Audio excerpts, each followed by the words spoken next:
உலகத்தையே உண்டாக்கின வார்த்தை ஒரு புஸ்தகமாக நம் நடுவிலே நம் கையிலே கொடுக்கப்பட்டிருக்கும் போது அதை பயன்படுத்துகிறவர்களை அது எவ்விதமெல்லாம் உருவாக்கும் என்பதை நீங்கள் யோசிச்சு பார்க்கணும்.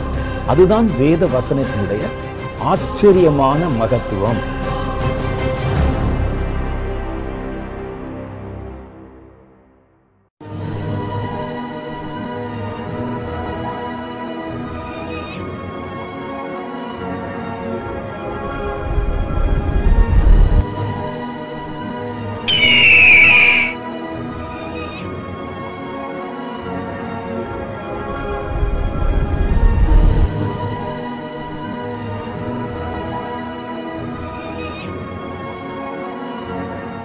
ஆண்டவராகிய இயேசு கிறிஸ்துவின் நாமத்தினாலே யாவருக்கும் அன்பின் வாழ்த்துக்களை நான் தெரிவித்துக் கொள்கின்றேன். கடைசி கால கிறிஸ்துவனுடைய நிலைகளை பற்றி நம்முடைய தியானத்தின் வடிவாக பல விஷயங்களை நாம் மெய்யாகவே கண்டு கொண்டு வர ஆரம்பிக்கின்றோம். கர்த்தருடைய வேதம் நமக்கு சொல்கிறதை போல தேவனுடைய மகிமையான காரியங்களை நாம் கற்று உணர வேண்டும் என்று சொன்னாலே நம்முடைய நிலைகளிலே ஒரு புதிய உருமாற்றம் உருவாக்கப்பட வேண்டியது அவசியமான ஒன்று. இந்த உருமாற்றம் நம்முடைய வாழ்க்கையிலே வராதிருக்கக்கூடிய வரைக்கும் தேவனாகிய கர்த்தரால் உருவாக்கப்பட்ட எந்த விஷயத்தையும் அவர்களுடைய ஆழங்களையும் நாம் நம்முடைய வாழ்க்கையிலே கற்று உணர்கிறது என்பது கடினமான ஒரு விஷயமாய் காணப்படக்கூடியது. ஆண்டவருடைய வேதம் நமக்கு சொல்கிறதை போல இந்த கடைசி கால இயக்கம் என்கிறது அது மாம்சீகமான ஒரு இயக்கத்தை போல அல்ல, அது முழுக்க முழுக்க ஆவியின் ஒரு இயக்கமாய் காணப்படுகிறதுனால நம்முடைய வாழ்க்கையிலே ஒரு பெரிய ஒரு மாற்றத்தினுடைய அனுபவம் வர ஆரம்பித்தால் மட்டும்தான் இந்த ஆவிக்குரிய ரீதியான காரியங்களை விளங்கிக் கொள்ள உங்களாலும் என்னாலும் ஆகும். மற்றபடி இந்த மாம்ச அறிவினாலே இந்த ஆவிக்குரிய நிலைகளை நாம் நம்முடைய வாழ்க்கையிலே கற்று உணர்கிறது என்பது கடினம். கர்த்தருடைய வேதம் சொல்கிறதை போல இந்த மாற்றத்திற்கு என்ன ஒரு பெயரை ஆண்டவராகிய தேவன் சொல்லுகின்றார் அப்படின்னா, நம்முடைய மாம்சத்தினுடைய நிலைகள் நீக்கப்பட்டு ஆவினுடைய நிலைகளின் ஊடாக கடந்து போகக்கூடிய மறுரூபத்தின் அனுபவம். இந்த மறுரூபம் நம்முடைய வாழ்க்கையிலே உருவாக்கப்படக்கூடிய அந்த நேரத்தில் தான் எல்லா விதமான நம்மை சுற்றிலும் உருவாக்கப்படக்கூடிய ஒவ்வொரு விதமான ஆவிக்குரிய நிகழ்வுகளை நாம் கற்று உணரும் ஒரு பிள்ளைகளாய் விளங்க துவங்க ஆரம்பிக்கிறதை பார்க்க முடியும். ஒருவேளை மாம்ச கண்களினாலே ஆவிக்குரிய நிகழ்வுக்குரிய காரியங்களை கண்டு உணராது இருக்கக்கூடிய நேரத்தில் ஆவிக்குரிய நிகழ்விலே அநேக விதமான மாற்றங்கள் உருவாக்கப்பட ஆரம்பிக்கிறது உண்டானால் அந்த மாற்றங்களிலே நாம் தப்புவிக்கப்படுகிறது என்பது இயலாது. ஏன்னா அந்த மாற்றங்களை நாம் நம்முடைய வாழ்க்கையில விளங்கி கொண்டால் மாத்திரம்தான் அவைகளுக்கு ஏற்ற வண்ணமான தப்பிக்கக்கூடிய வழிமுறைகளை நாம் கற்று உணர்ந்து அவைகளிலே நின்று விடுதலையாக்கப்பட்டு மீட்கக்கூடிய அந்த நிலைகளின் ஊடாக கடந்து போக நம்மால் முடியும். மற்றபடி இந்த ஆவிக்குரிய காரியங்களை பற்றிதான உணர்வு, இந்த ஆவிக்குரிய காரியங்களை பற்றிதான புரிந்து கொள்ளுதல் நம்முடைய வாழ்க்கையில இல்லாதிருக்கக்கூடிய வரைக்கும் ஆவிக்குரிய நிலைகளில் என்ன மாற்றங்கள் உருவாக்கப்பட ஆரம்பித்தாலும் அவைகளை கற்று உணராமல் அவைகளின் ஊடாக கடந்து போய் அவைகளினால் வரக்கூடிய அநேக விதமான பெரிய இழப்புகளை சந்திக்கும் ஒரு மக்களாய் நாம் விளங்க ஆரம்பிக்கிறதை பார்க்க முடியும். மறுரூபம் இது ஒரு மனுஷனுடைய வாழ்க்கையிலே மிகவும் பிரதானமாக சொல்லப்படக்கூடிய ஒரு வார்த்தை. இந்த ரூபத்திலே காணப்படக்கூடிய அநேக விதமான மாற்றங்கள் வருகிறது தான் ஆண்டவராகிய தேவனுடைய பிள்ளைகளுக்கு உரிய ஒரு மகிமையான ஒரு அனுபவம் என்கிறதை பற்றி கர்த்தர் தம்முடைய வசனத்தின் மூலம் பேசுகின்றார். இந்த மறுரூபத்திற்கு பிறகுதான் இயேசு தன்னுடைய வாழ்க்கையிலே இனி நடக்கப் போகின்ற சம்பவங்களை பற்றி தெளிவான விதத்தில் ஆண்டவராகிய தேவன் கற்றுக்கொள்ளக்கூடியவராய் விளங்குகின்றார். இந்த மறுரூபம் அடையக்கூடிய அந்த நேரத்தில் தான் ஆண்டவராகிய தேவனுடைய பரிசுத்தமுள்ள வார்த்தைகளை அறிவிக்கக்கூடிய அநேக விதமான பரிசுத்தவான்கள் அவர்களுக்கு முன்பதாக கடந்து வந்து அவருடைய மரணத்தை பற்றி அவரோடு கூட பேசக்கூடிய சம்பவங்களை உங்களாலும் என்னாலும் கற்று உணர முடியும். அப்ப நமக்கு முன்பதாக ஆவிக்குரிய மண்டலத்திலே தீர்மானிக்கப்பட்டிருக்கக்கூடிய தீர்மானங்களை நாம் கற்று உணர வேண்டும் என்று சொன்னாலே இந்த மறுரூபத்தின் நிலை நம்முடைய வாழ்க்கையிலே வர வேண்டியது அவசியம். மறுரூபம் என்று அழைக்கப்படக்கூடிய காரியத்தில் பல நிலைகளை நம்முடைய தியானத்தின் வடிவாக நாம் கற்றுக்கொண்டு வருகின்றோம். ஒன்று, நம்முடைய மனதிலே ஏற்படக்கூடிய மறுரூபத்தினுடைய நிலை. நம்முடைய மனம் மறுரூபத்தினுடைய சாயலின் ஊடாக கடந்து போக ஆரம்பித்தால் மட்டும்தான் எல்லா விதமான விளக்கமான காரியங்களை தெளிவான தெளிவான விதத்தில் கற்று உணர உங்களாலும் என்னாலும் ஆகும். இரண்டாவது, ஆண்டவருடைய வேதம் நமக்கு சொல்கிறதை போல நம்முடைய சாயலிலே ஒரு உருமாற்றம் உருவாக்கப்பட வேண்டியது அவசியமான ஒன்று. இந்த சாயல் உருமாற ஆரம்பிக்கும் பொழுதுதான் நான் அறிந்து கொண்ட விஷயத்தை என்னுடைய வாழ்க்கையிலே பயன்படுத்தக்கூடியவனாய் விளங்க ஆரம்பிக்கிறதை பார்க்க முடியும்.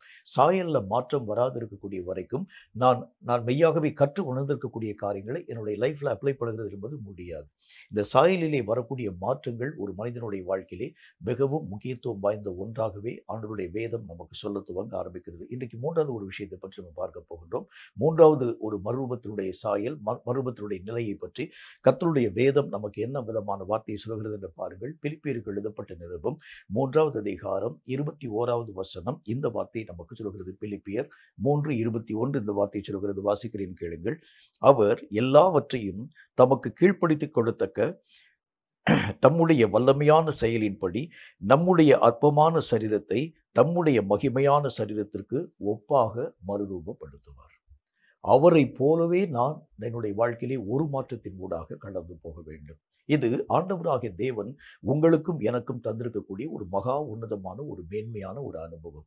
அவருடைய மகிமையின் சாயலுக்கு ஒத்ததான ஒரு ரூப மாற்றம் உங்களுக்கும் எனக்கும் வர வேண்டியது அவசியம். கிறிஸ்துவை போன்ற ஒரு சிந்தை, கிறிஸ்துவை போன்ற ஒரு பார்வை, கிறிஸ்துவை போன்ற ஒரு அணுகுமுறை, கிறிஸ்துவை போல ஒரு செயலாக்கம், இப்படி ஒவ்வொரு விதமான நிலைகளும் நம்முடைய வாழ்க்கையிலே ஆண்டவராகிய தேவனுக்கு ஒத்ததாய் மெய்யாகவே மாற்றத்தின் மூலமாக வர வேண்டியது அவசியமான ஒன்று. அது இந்த உலகத்திலே காணப்படும் இந்த ரூபத்தோடு கூட அவைகளை ஆசரிக்க உங்களாலும் என்னாலும் முடியாது. ஆண்டவராகிய தேவனுடைய பிள்ளைகளில் அழைக்கப்படக்கூடிய மக்கள் அவர்கள் தங்களுடைய வாழ்க்கையிலே ஒரு லெவல் வரைக்கும் தான் கடந்து போக முடியும். ஆனால் தேவனை அப்படியே பிரதிபலிக்கக்கூடிய ஒரு சுபாவம், ஆண்டவராகிய தேவனுடைய மகிமையின் காரியங்களை அப்படி வெளிப்படுத்தக்கூடிய ஒரு தன்மை என்கிறது உங்களாலும் என்னாலும் அது முழுமையான ஒரு விதத்திலே நம்முடைய வாழ்க்கையிலே ஆசரிக்க முடியாது. ஓரளவு நம்முடைய வாழ்க்கையில செய்யலாம். ஆண்டவராகிய தேவன் விரும்பக்கூடிய பரிசுத்தத்தை போல வாழ வேண்டும் என்கிற ஒரு சின்ன ஒரு லெவல் என்றாலும் கூட பல நேரங்களில் இந்த உலக ரீதியான அநேக விதமான போராட்டங்களில் நீங்களும் நானும் தட்டி தடுமாறி விழுந்து போகக்கூடிய ஒரு நிலைகளின் ஊடாக கடந்து போகிறத பார்க்க முடியும். ஆனால் இயேசு கிறிஸ்து வாழ்ந்த அந்த காலத்தை பாருங்க. அவர் எங்காகிலும் தன்னுடைய அடிச்சுவடுகளை விட்டு இங்கும் அங்கும் விலகி போக ஆரம்பித்தாரே என்று சொன்னால் இல்லை. எல்லா விதமான நிலைகளிலும் சரியான ஒரு ஓட்டம், சரியான ஒரு வேகத்திலே ஆண்டவராகிய தேவனுடைய இயக்கம் காணப்படக்கூடியதாய் விளங்க துவங்க ஆரம்பித்தது. அப்ப அதற்கு என்ன விதமான காரியம் உங்களுக்கு எனக்கு தேவைப்பட ஆரம்பிக்கிறது? அந்த வசனத்தை திரும்ப வாசிக்கிறேன் பாருங்க. அவர் எல்லாவற்றையும் தமக்கு கீழ்ப்படுத்திக் கொள்ளத்தக்க தம்முடைய வல்லமையான செயலின்படியே நம்முடைய அற்பமான சரீரத்தை தம்முடைய மகிமையான சரீரத்திற்கு ஒப்பாக மறுரூபப்படுத்துவார். அவருடைய மகிமையான சரீரத்துக்கு ஒப்பாக உங்களையும் என்னையும் ஆண்டவராகிய தேவன் மறுரூபம் அடைய செய்யக்கூடியவராய் விளங்க ஆரம்பிக்கின்றார்.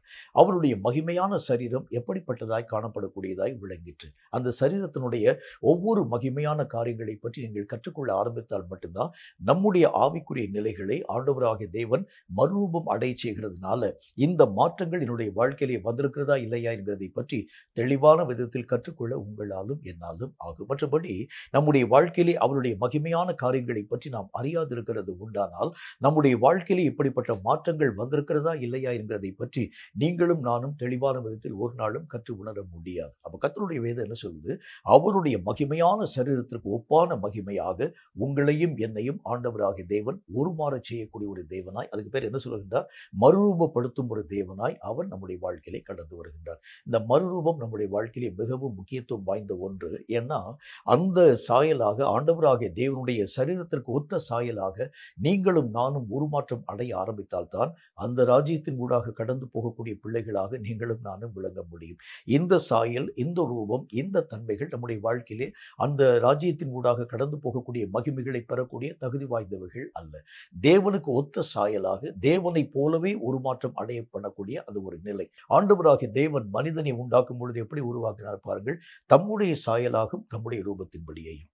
ஆனா இப்ப மனிதன் அந்த தேவனுடைய சாயலை இழந்து போயிட்டான். அதனாலதான் இந்த உலகத்திலே அத்தனை விதமான போராட்டம், அத்தனை விதமான பிரச்சனைகள், அத்தனை விதமான காரியங்கள், சாத்தானுடைய ஒவ்வொரு விதமான வித்துக்களை தாங்கின ஒரு மனிதனாக அநேக விதமான நிலைகளிலே இந்த உலகத்தோடு கூட ஈடு கொடுத்து வாழ முடியாத ஒரு நிலையின் ஊடாக தள்ளப்படக்கூடிய அநேக விதமான சூழ்நிலைகளின் ஊடாக கடந்து போகிறதுக்கு காரணம் என்ன அப்படின்னா, தேவன் உண்டாக்கின அந்த சாயலை, தேவ சாயலை அவன் இழந்து போயிட்டான். ஆண்டவருடைய வேதம் நமக்கு சொல்கிறதை போல நம்ம போன முறை பார்த்தது நம்முடைய சாயலில் வர வேண்டிய ஒரு மாற்றம். அப்படின்னா என்ன அர்த்தம்? நீங்களும் நானும் கிரியைகளை உருவாக்க வேண்டிய ஒரு மாற்றம். இப்போ நமக்குள்ள வர வேண்டியது தேவனாகிய கர்த்தரை போல நீங்களும் நானும் மாற்றத்தின் ஊடாக கடந்து போக வேண்டும். அவரை போலவே நீங்களும் நானும் மாற்றத்தின் ஊடாக வர வேண்டிய அவசியமான ஒரு காரியம். இதை குறித்து கர்த்தருடைய வேதம் என்ன சொல்லுது பாருங்க. அவர் என்ன சொல்லுகின்றார்? நம்முடைய அற்பமான சரீரத்தை தம்முடைய மகிமையான சரீரத்திற்கு ஒப்பாக அவர் மறுரூபப்படுத்துகின்றார். நம்முடைய அற்பமான சரீரத்துக்குரிய காரியங்கள் இவைகள் எல்லாவற்றையும் தம்முடைய மகிமையான சரீரத்திற்கு ஒப்பாக ஆண்டவராகிய தேவன் மறுரூபம் அடைய செய்யக்கூடிய ஒரு தேவனாய் விளங்கப் போகின்றார். கர்த்தராகிய தேவனுடைய மகிமையான நிலைகளை பற்றி, அவருடைய சரீரத்தின் மகிமையான சூழ்நிலைகளை பற்றி நீங்களும் நானும் தெளிவான விதத்தில் சற்று ஆழமாய் நம்முடைய தியானத்தின் ஊடாக பார்க்க வேண்டியது அவசியம். முதலாவது காரியமாக யோவான் எழுதின சுவிசேஷத்தில் 2வது அதிகாரம் 21வது வசனம் இந்த வார்த்தையை நமக்கு சொல்கிறது. யோவான் 2வது அதிகாரம் 21வது வசனம் இந்த வார்த்தையை சொல்கிறது. நான் அதை வாசிக்கிறேன் பாருங்க. முதல் காரியமாய் கர்த்தருடைய வேதம் என்ன சொல்கிறது?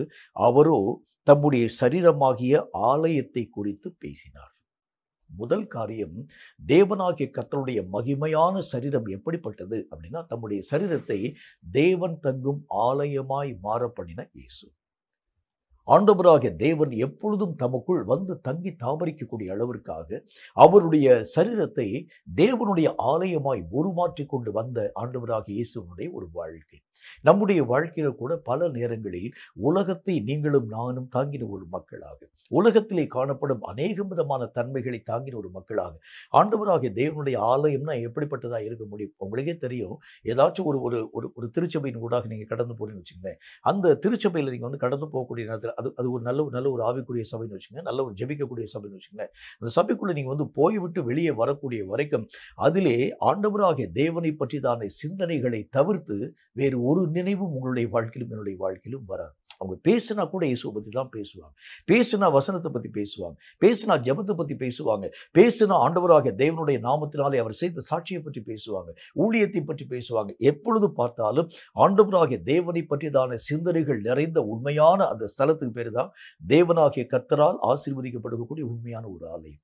இயேசுனுடைய வாழ்க்கையை பாருங்க.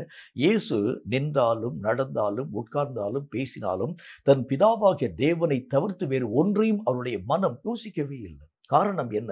பிதாவாகிய தேவன் தங்கி தாபரிக்கும் ஆலயமாக இயேசு தன்னுடைய சரீரத்தை மாற்றி அமைக்கக்கூடியவராய் விளங்க ஆரம்பித்திருந்தார். அவருக்கு பிரியமான காரியம் என்ன? அவருடைய ஆலயத்தில், ஆண்டவராகிய தேவனுடைய ஆலயத்தில் தேவையற்ற காரியங்கள் மெய்யாகவே உள்ளே வரக்கூடாது, தேவையற்ற விஷயங்கள் உள்ள வரக்கூடாது. ஆண்டவராகிய தேவனை மட்டும் தியானிக்கக்கூடிய ஒரு ஸ்தலமாய், ஆண்டவராகிய தேவனை மட்டும் யோசிக்கக்கூடிய ஒரு இடமாய், ஆண்டவராகிய தேவனை மட்டும் மகிமைப்படுத்தக்கூடிய ஒரு ஸ்தலமாய் ஆண்டவராகிய இயேசு கிறிஸ்து தன்னுடைய சரீரத்தை தேவன் தங்கும் ஆலயமாக மாற பண்ணக்கூடியவராய் விளங்க ஆரம்பித்திருந்தார். சீஷர்கள் பல விஷயத்தை பற்றி பேசினாங்க, பல காரியங்களை பற்றி சொல்ல துவங்க ஆரம்பிச்சாங்க. அநேக விதமான மக்களால் வரக்கூடிய பிரச்சனைகளை பற்றி சீஷர்கள் இயேசுவோடு கூட பேச ஆரம்பித்தாலும் அவருடைய மனதிலே எந்த விதமான அந்த மாசு மருவும் உள்ளே போகாமல் போனதற்கு காரணம் என்ன தெரியுமா? இயேசு தன்னுடைய சரீரத்தை பிதாவாகிய தேவன் தங்கும் ஆலயமாய் மாற பண்ணக்கூடியவராய் விளங்க ஆரம்பித்திருந்தார். அப்ப தேவனுடைய மகிமை, ஆண்டவராகிய தேவனுடைய மகிமைக்கு ஒப்பாக உங்களையும் என்னையும் கர்த்தராகிய தேவன் உருமாற்றம் அடைய செய்கிறார். அப்படின்னா என்ன அர்த்தம்? உங்களையும் என்னையும் தேவன் தங்கும் ஆலயமாய் ஆண்டவராகிய தேவன் மாற பண்ணக்கூடியவராய் விளங்கக்கூடிய அந்த சூழ்நிலைகளை உருவாக்கி கொண்டு வர ஆரம்பிக்கின்றார். தேவனுடைய ஆலயம் அப்படின்னா அதை பற்றி சில விஷயங்களை நீங்களும் நானும் கற்றுக்கொள்ள வேண்டும். எந்த ஆலயத்தில் கர்த்தராகிய தேவன் தங்கி இருப்பார்? எல்லா ஆலயத்தையும் வந்து பார்க்கிறோம். எல்லா ஆலயத்திலும் கர்த்தராகிய தேவன் தங்கி இருப்பாரா அப்படின்னா இல்லை. தேவனாகிய கர்த்தருடைய ஆலயம் அப்படின்னா அதற்குரிய சில ஸ்கெட்சை நீங்களும் நானும் கற்றுக்கொள்ள வேண்டியது அவசியம். சில முறைமைகளை நீங்களும் நானும் அறிய வேண்டியது அவசியம். இயேசுவுடைய சரீரமாகிய ஆலயத்திலே பிதாவாகிய தேவன் நிரந்தரமாய் தங்கியிருக்கிறதுக்கு என்ன காரணம் அப்படின்னா, பிதாவாகிய தேவனுக்கு பிரியமான காரியங்களை இயேசு தன்னுடைய வாழ்க்கையிலே செயல்படுத்த துவங்க ஆரம்பிச்சதுனால இந்த பிதாவாகிய தேவன் இந்த இயேசுனுடைய சரீரத்தை தம்முடைய ஆலயமாக்கி கொள்ளக்கூடியவராய் விளங்க ஆரம்பித்ததை பார்க்க முடியும். அப்ப இந்த கடைசி கால வாழ்க்கையில மறுரூபம் என்று அழைக்கப்படக்கூடிய இந்த ரூபம் உங்களையும் என்னையும் எப்படி உருமாற்றம் அடைய செய்ய வேண்டும்? நம்மை பார்க்கும் போதே ஆண்டவருடைய கண்கள் சந்தோஷமாய் பார்க்கணும். நம்முடைய கிரியைகளை பார்க்கும் பொழுதே கர்த்தராகிய தேவன் நம்முடைய கிரியைகளை நிமித்தம் பரவசப்படணும். நம்முடைய ஒவ்வொரு விதமான செயல்களை பார்க்கும் பொழுது என்னுடைய குமாரன் இவன் மேல் நான் பிரியமாயிருக்கிறேன். இயேசுவை பார்க்கக்கூடிய பிதாவாகிய தேவன் சொல்கின்றார், இவர் என்னுடைய நேசகுமாரன், இவரில் நான் பிரியமாயிருக்கிறேன். அப்படின்னு என்ன அர்த்தம்? அவர் செய்யும் எல்லா விதமான கிரியைகளும் தன்னுடைய பிதாவாகிய தேவனுடைய மனதை சந்தோஷப்படுத்தக்கூடியதாய் விளங்கிற்றே தவிர எந்த உலக மனிதனையும் நாடி தேடக்கூடியதாய் காணப்படல. அப்போ நம்முடைய வாழ்க்கையில தேவன் தங்கும் ஆலயம் என்றால் அது எத்தன்மை உள்ளதாய் காணப்பட வேண்டும் என்கிறதை பற்றி சில நிலைகளை நீங்களும் நானும் கற்றுக்கொள்ள வேண்டியது அவசியம். கொஞ்சம் ஆழமாக இந்த காரியங்களை நீங்களும் நானும் பார்க்கணும். மத்திய எழுதின சுவிசேஷத்தில் 21வது அதிகாரம் 12வது வசனம் இந்த வார்த்தையை நமக்கு சொல்கிறது. மத்திய எழுதின சுவிசேஷம் 21வது அதிகாரம் 12வது வசனம் இந்த வார்த்தையை சொல்கிறது. அதை நான் உங்களுக்காக வாசிக்கிறேன், கேளுங்கள்.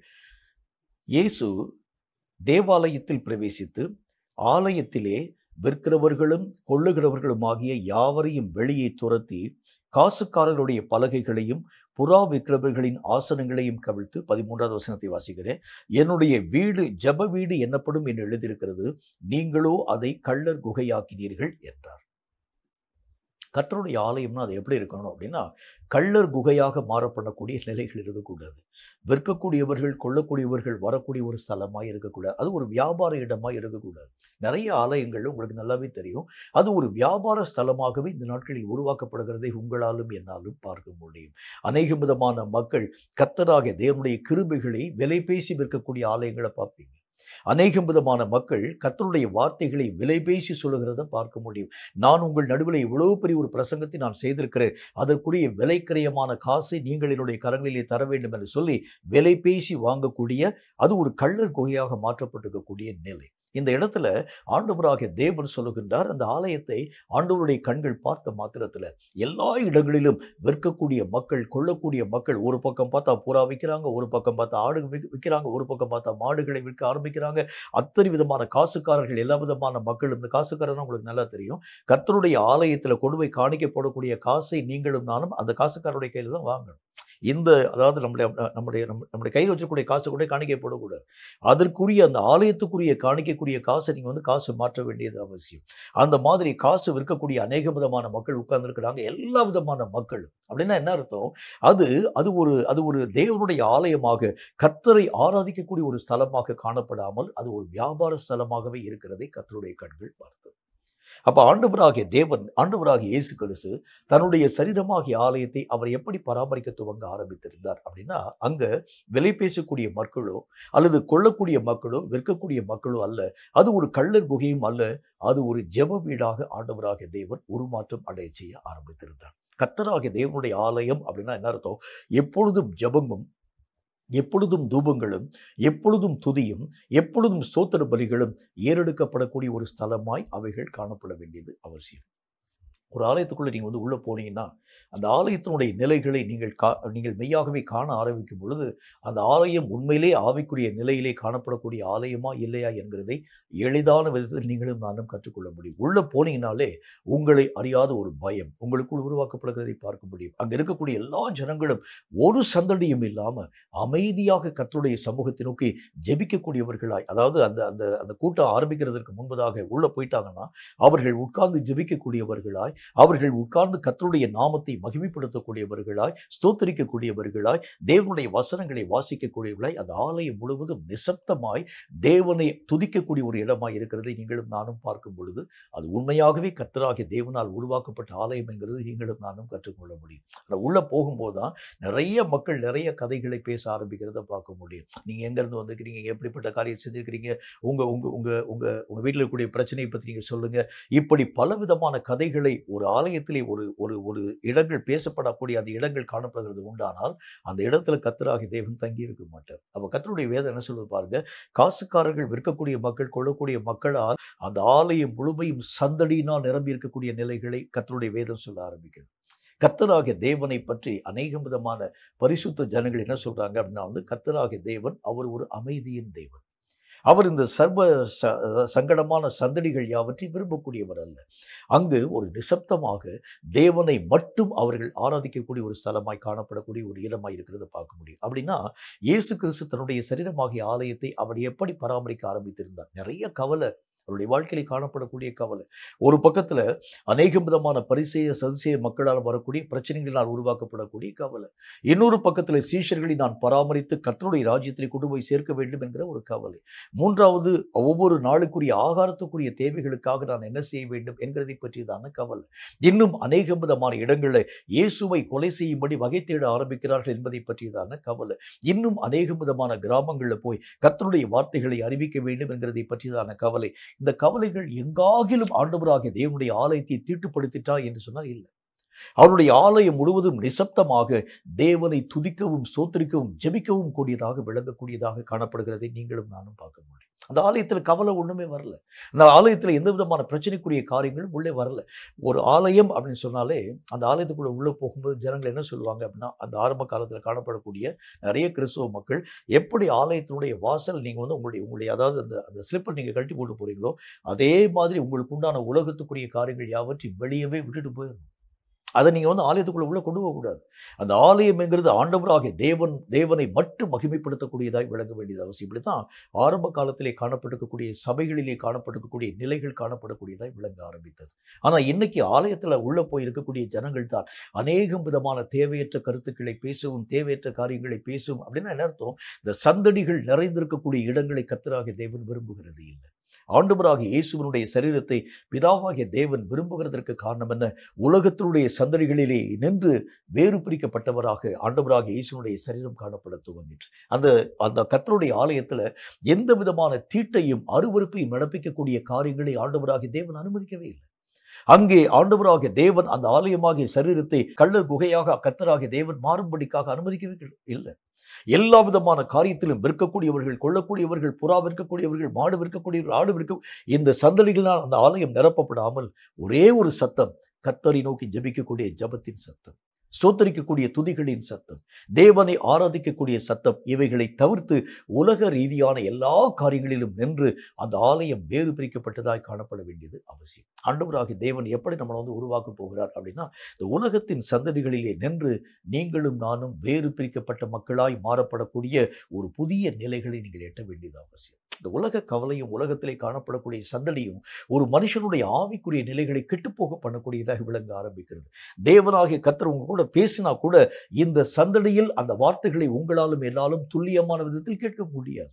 நிறைய விஷயத்துல இந்த உலகத்திலே காணப்படும் பெரிய சந்தடிகளின் மத்தியிலே கர்த்தராகிய தேவன் சத்தமாய் பேச ஆரம்பித்தால் கூட இந்த சந்தடிகளின் நிமித்தம் தேவன் பேசும் குரலை உங்களாலும் என்னாலும் கேட்க முடியாது. அப்ப என்ன தேவை அப்படின்னா, முதல் காரியம், என்னுடைய ஆலயம் தேவன் தங்கும் ஆலயமாய் மாற்றப்பட வேண்டும் என்றால் கர்த்தராகிய தேவனுக்கே நான் பிரையாரிட்டி கொடுக்கணும். அவர் பேசும்படி நான் காத்திருக்க வேண்டும். உலகத்திலே காணப்படும் எந்த சந்தடிகளுக்கும் என்னுடைய ஆலயம் மெய்யாகவே இடம் கொடுக்கக்கூடாது. உலகத்திலிருந்து வரக்கூடிய எந்த கவலைகளுக்கும் என்னுடைய ஆலயம் திறந்திருக்கக்கூடாது. உலகத்திலிருந்து வரக்கூடிய எந்த விஷயமும் என்னுடைய ஆலயத்தை தீட்டுப்படுத்தக்கூடாது. ஆண்டவராகிய தேவனுக்கு கொடுக்கக்கூடிய பலிதான், ஆண்டவராகிய தேவனுக்கு கொடுக்கக்கூடிய அந்த காணிக்கை தான் என்றாலும் கூட அந்த ஆலயத்தின் ஊடாக இந்த காரியம் உள்ள வரக்கூடாது. அப்படின்னா என்ன அர்த்தம்? தேவன் விரும்பும் ஸ்தலமாகிய இந்த ஆலயத்தில் எது இருக்க வேண்டும்? ஜெபமும் துதியும் ஸ்தோத்திரமும் ஆராதனையும் மட்டும், தேவனை பிரியப்படுத்தும் காரியங்களை தவிர்த்து வேறு ஒன்றும் அந்த ஆலயத்திற்குள்ளாக வர ஆரம்பிக்கிறது உண்டானால் அந்த ஆலயத்திலே கர்த்தராகிய தேவன் பிரியப்பட மாட்டார். தேவன் பிரியப்படும் ஆலயம் என்றால் இயேசு தன்னுடைய சரீரத்தை எப்படி மாறப்பண்ண ஆரம்பித்திருந்தார் அப்படின்னா, பிதாவாகிய தேவனை தவிர்த்து அந்த ஆலயத்தை ஆளுகை செய்யக்கூடியவர்கள் யாருமே கிடையாது. பிதாவாகிய தேவன் தான் அந்த சரீரத்தினுடைய ஆளுகை செய்யக்கூடியவராய் விளங்க ஆரம்பித்திருந்தார். அவர்தான் உள்ளே வருவார், அவர்தான் பேசுவார். அவருடைய சத்தத்தை தவிர்த்து வேறு ஒரு சத்தத்திற்கும் இயேசு தன்னுடைய ஆலயத்தின் கதவை திறக்கவே இல்லை. இப்போ நம்முடைய வாழ்க்கையில் இந்த மறுரூபத்தின் நிலை வர ஆரம்பிக்கிறது உண்டானால் என்ன மாற்றம் நம்முடைய வாழ்க்கையிலே வரும்? உலகத்தின் சந்தடிகள் எல்லாம் எங்கோ தொலைதூரத்தில் மறைந்து போகிறதை பார்ப்பீங்க. உலகத்திலே காணப்படும் கவலைகள், பாரங்கள், வேதனைகள், துக்கங்கள், கண்ணீர், அநேகம் இழப்புகள் எல்லாம் எங்கோ நம்முடைய வாழ்க்கை விட்டு தொலைந்து போகிறதை பார்க்க முடியும். தன்னுடைய வாழ்க்கையிலே இயேசு எதை இழக்க ஆரம்பித்தாலும் கூட தன்னுடைய வாழ்க்கையிலே பிதாவாகிய தேவனுக்கு கொடுத்திருக்கக்கூடிய அந்த முதல் ஸ்தானத்தை ஆண்டவராகிய இயேசு கிறிஸ்து கொடுக்க ஆரம்பித்ததினாலே இந்த உலகத்திலே வரக்கூடிய சந்தடிகளிலே நின்று அவர் வேறு பிரிக்கப்பட்டவராய் காணப்படக்கூடிய அந்த நிலைகளை எட்டிருந்ததை உங்களாலும் என்னாலும் பார்க்க முடியும். அப்ப கர்த்தர் என்ன சொல்லுகின்றார்? அவருடைய சாயலுக்கு ஒத்ததான மகிமையின் சாயலுக்கு ஒத்ததான நம்முடைய ரூபத்தை மறுரூபப்படுத்த போகின்றார் கர்த்தர். எப்படிப்பட்ட மறுரூபம்?